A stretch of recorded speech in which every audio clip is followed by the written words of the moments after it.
मुख्यमंत्री उम्मीदवार। अगर एक हिंदू का खून बहेगा तो एक हिंदू के खून के बदले आने वाले समय में हम प्रशासन से एफआईआर दर्ज नहीं करवाएंगे, बल्कि कम से कम 10 ऐसे लोगों की हत्या अवश्य करवाएंगे जो लोग किसी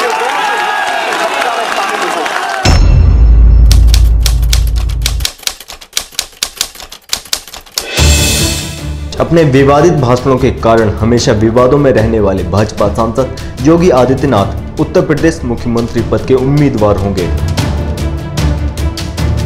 वर्ष 1972 में उत्तराखंड में जन्मे योगी आदित्यनाथ ने अपना राजनीतिक कर्मस्थली उत्तर प्रदेश के गोरखपुर जिले को बनाया और हिंदू युवा वाहिनी नामक संस्था बनाकर हिंदुओं को संगठित करके धार्मिक प्रचार और प्रसार करते करते इतने लोकप्रिय हुए कि वर्ष 1998 में भाजपा के टिकट पर चुनाव जीतकर लोकसभा पहुंच गए।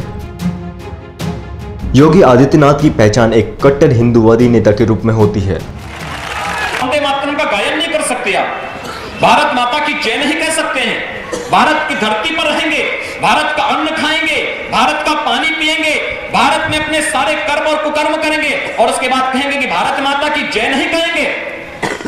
आखिर इतना तो साफ बड़ा है किसने इस प्रकार की स्थितियां क्यों पैदा हुई? इस आर्यगढ़ के अंदर कोई माई का लाल भारत माता की जयकार करने में कोताही नहीं बरतेगा, मना नहीं कर सकता।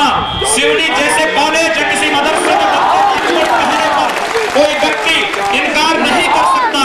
और अगर उसके बाद अगर किसी ने इस जनपद के अंदर या पूर्वी उत्तर प्रदेश के अंदर कहीं भी किसी संस्थान में भारत माता की जय और वंदे मातरम गाने पर प्रतिबंध लगाने का प्रयास किया तो बाबरी ढांचे की तरह ढांचों को ढाने का कार्य भी इसी योगी आदित्यनाथ की पूर्वांचल के ठाकुर और ब्राह्मण बाहुल्य क्षेत्रों में अच्छी पकड़ है। आप जब किसी जूठे बर्तन को साफ करते होंगे तो आप ये जानते होंगे कि आपके हाथ में कालिक लगेगी, लेकिन इसका मतलब ये नहीं कि उस कालिक को कोई अपने मुंह पे पोत ले। यहां का प्रशासन तो यही काम कर रहा है। इस गंदे और जूठे हाथों को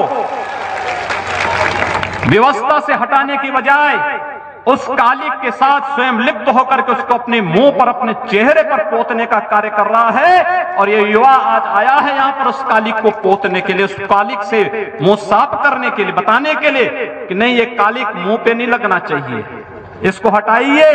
और अगर इसको हटाओगे नहीं तो पाकिस्तान समर्थक तत्व बेमौत मारे जाएंगे, उनको कोई बचाने वाला नहीं मिलेगा।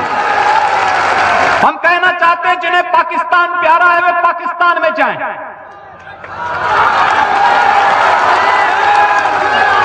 जिन्हें पाकिस्तान अच्छा लगता है वो पाकिस्तान चले जाएं। हम उसको रोकेंगे नहीं, अगर वो चाहेगा तो उसको जाने का किराया भी मुहैया करा देंगे। हम पूरी व्यवस्था कर देंगे, लेकिन ये नहीं हो सकता है कि भारत के अंदर रह करके पर्व और त्योहार के नाम पर इस देश की संविधान की व्यवस्था को, देश के संवैधानिक व्यवस्था को कोई चुनौती देने का कार्य करेगा तो चेतावनी हमें स्वीकार्य नहीं।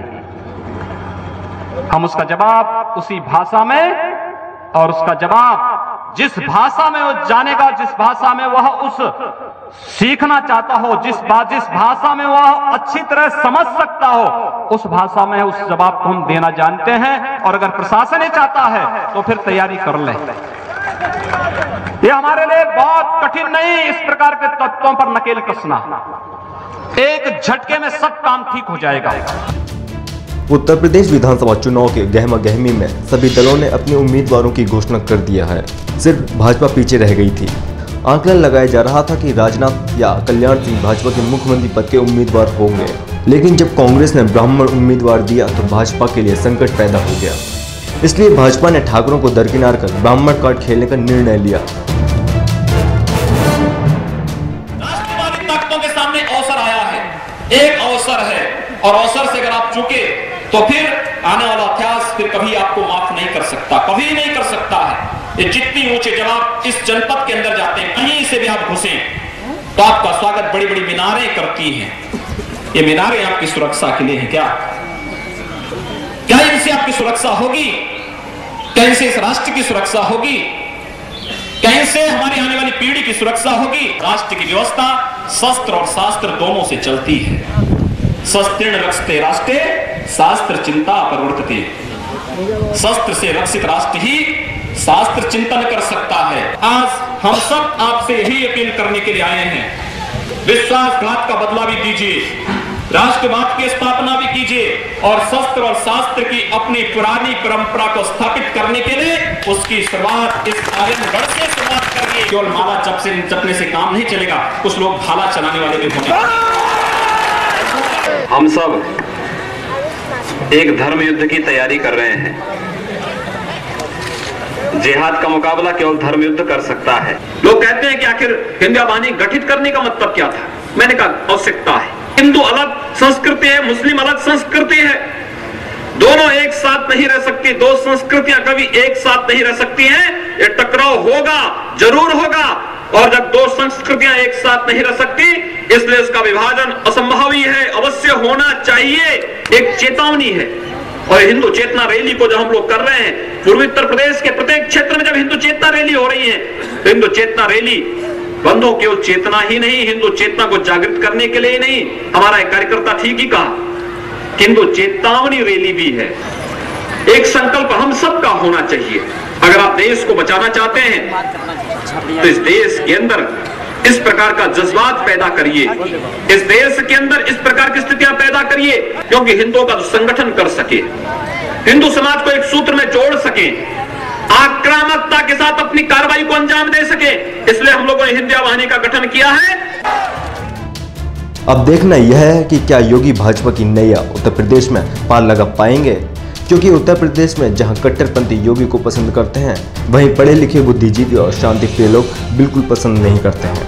जिस दिन ये देश, जिस दिन ये राष्ट्र हिंदू राष्ट्र हो जाएगा, जिस दिन ये देश परम पूज्य योगी आदित्यनाथ जी जैसे युवा सन्यासियों के हाथ में चला जाएगा, उस दिन इस देश में मुसलमानों की स्थिति वही होगी जो पाकिस्तान के अंदर हिंदुओं की स्थिति हो रही है। आज पाकिस्तान के अंदर मंदिरों में, धर्मशालाओं में, मठों में भेड़ और बकरियां बांधी जा रही हैं। सुअर पालन खोला जाएगा, सुअर पालन खोला जाएगा। 30 सितंबर 2010 को न्यायालय के द्वारा दिया गया फैसला इस बात को साबित करता है कि जहां भगवान रामलला विराजमान है वही राम जन्मभूमि है। और जब वही राम जन्मभूमि है, तो फिर अब बार बार मांग करना कि वहां मंदिर बने, अब तो हम लोगों को मंदिर निर्माण का मार्ग स्वयं प्रशस्त करना होगा। इसके लिए अब सबका आह्वान होना चाहिए। मौजूदा सपा सरकार ने जो विकास की झड़ी लगाई है, कि जनता उसे भुला पाएगी। गुलिस्तान समाचार से संभव गुप्ता की रिपोर्ट।